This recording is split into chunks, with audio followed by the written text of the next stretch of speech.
Black Myth Wukong reviews are disappointing. I've been very excited for this game about 3 years, I believe, since the trailer came out, and the gaming community as a whole has put an expectation on this game before it has even released to be borderline a 9 out of 9, or a 9 out of 10, or a 10 out of 10, or this game is a complete flop. That's basically what people have been saying since the first trailer, and even since the most recent trailers that have dropped, especially coming off the likes of Elden Ring and Elden Ring DLC, which this game is definitely going to be put up against in terms of the rankings and how good this game is. If it's a good thing, bad thing, I don't know. The developers have specifically stated this is not a Souls-like, despite an immense number of Souls-like elements, like the bonfires, for example. The bosses look very Souls-like from the trailers that we've seen, but they have consistently said it's going to be a lot more similar to a God of War action combat style game than it would be an Elden Ring or a Souls-like game, even though it does share some very similar elements to the Souls games. Now, looking at the reviews, people, like I mentioned, were expecting this thing to come out with above a 90 on Metacritic. Taking a look at Metacritic, are the scores good? Yes, but are they disappointing from what a lot of people thought they were going to be? Absolutely. Um, an 82, again, is a good score. A lot of games do not come out with an 82. If I see an 82 on Metacritic, that's usually the game I want to play. But based on what everybody has been saying about this game before the trailers have released, it's a little bit alarming that it's getting an 82, specifically for the reasons it is getting an 82 for. So let's go take a look at those right now. A couple reviews I wanted to take a look at. First was IGN. This review came out a few days ago. Um, and you can go watch the review right here. I'll put it in the description. However, they gave it a great. They gave it an 8. A lot of times when they give a game an 8, it's a 4. A lot of times when they give a game a 9, it's a 5. So who knows what the IGN 8 really is. As you can see down here, they did give Elden Ring a 10. So immediately people are going to think, oh, this isn't Elden Ring. It's not worth playing. Maybe you won't think that, but a lot of people will. I definitely am still going to play this game. I'm going to be streaming this game, etc. But going into why they gave it an 8, first is frustrating technical issues.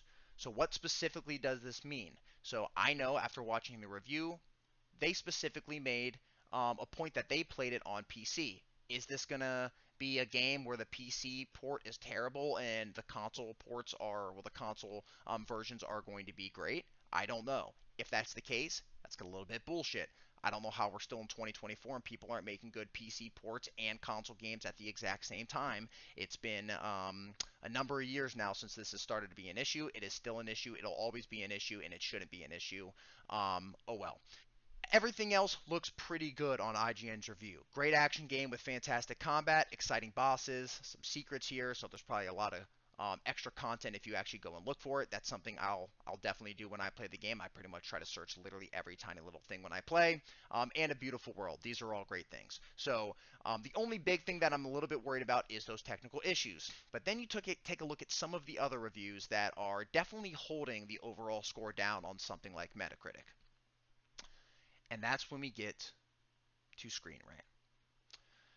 So starting off here, combat is fluid and fun. Cinematography can be breathtaking at times. Great diversity in items and mechanics. Diversity is a word they're going to use here again in a second. These are all things that are cool. These have been pointing out in other reviews. Then you get to the cons. You see the game performance is unpolished. The gameplay becomes repetitive over time. This is something, if you play Dragon's Dogma 2, is definitely a big issue.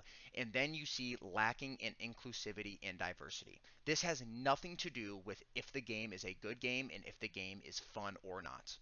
If a game has amazing diversity and inclusivity, awesome. Great. But if it has that and it's a shit game, that's a whole different story. Either way, diversity and inclusivity on its own is not a con of the game. It's not a con of the gameplay.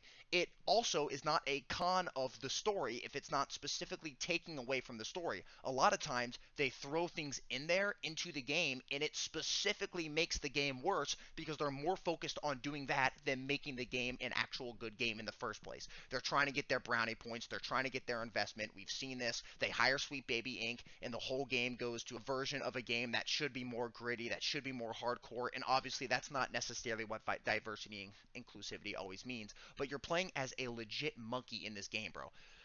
There are a ton of mythological creatures in this game that have absolutely nothing to do with the real world. I don't know why we're trying to bring real world type of topics into a game that has nothing to do with that. Also, newsflash, a non-US developer doesn't have inclusivity in their game. This has been happening in pretty much every single game that has been released ever overseas. Also, a lot of those games are actually good, and none of this matters if the game is good or bad.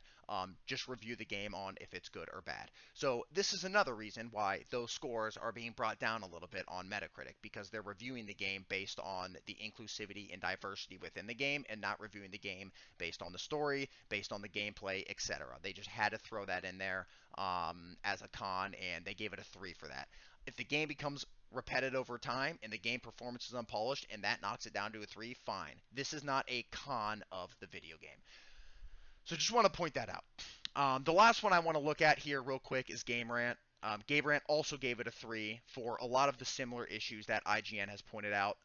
Some incredible boss fights. That's really good to see. When combat clicks, it can be a lot of fun. Absolutely stuffed with content. That's really good for willing to look for it. So that's what I'm going to be doing, obviously. And delivers on spectacle and some eye-popping areas to explore. But again, I don't want the combat to feel restrictive and get dull. I don't want there to be agonizingly difficult boss fights that are going to be harder than Elden Ring DLC. A game does not need to be hard to be good. Now, if they're agonizingly difficult and the bosses are fun, I'm okay with that. A lot of Elden Ring bosses are that way and they're really fun, but a lot of times when they make them too hard, it's a little bit of bullshit. Radon is a little bit of bullshit. Melania, when it first came out, is a little bit of bullshit. We have to be honest about that, even though, those games are a borderline 10 out of 10 for me. Lack of map objective markers makes some areas tedious. That could be annoying. Technical hiccups again, so we're definitely going to see some performance issues. Now, is this on PC? Is this not on PC? Who knows? But again, a lot of these reviewers, Game Rant as well, provided a PC code, so this is a PC technical issue here. It might not be on console. I would probably recommend playing this on console if you have it and you are interested in playing the game. And then lackluster level design. This is another thing where it is their first game of this style, whether it's going to be more of a Souls-like style or a God of War style. Those level design in both of those games are absolutely flawless for the most part, so we'll kind of have to see when the game comes out. But those are a number of the reviews that have come out now, kind of why it's sitting at an 82 and not something like a 90. I'm still excited for this game. I'm definitely still going to play this game. I'm going to start playing it tonight around 10 o'clock when we be streaming. So I'm going to put out a pretty full review after I'm done playing the game in full. I'm going to put out some boss fights, especially some of those hard ones. I'm going to be very raging, but hopefully this game ends up coming out, has good performance on release, and the bosses are awesome, and the level design does end up being good. The combat ends up being great, not too repetitive. There's a lot of diversity with the different creatures or the different enemies or the different bosses in the game. And yeah, thank you guys for watching.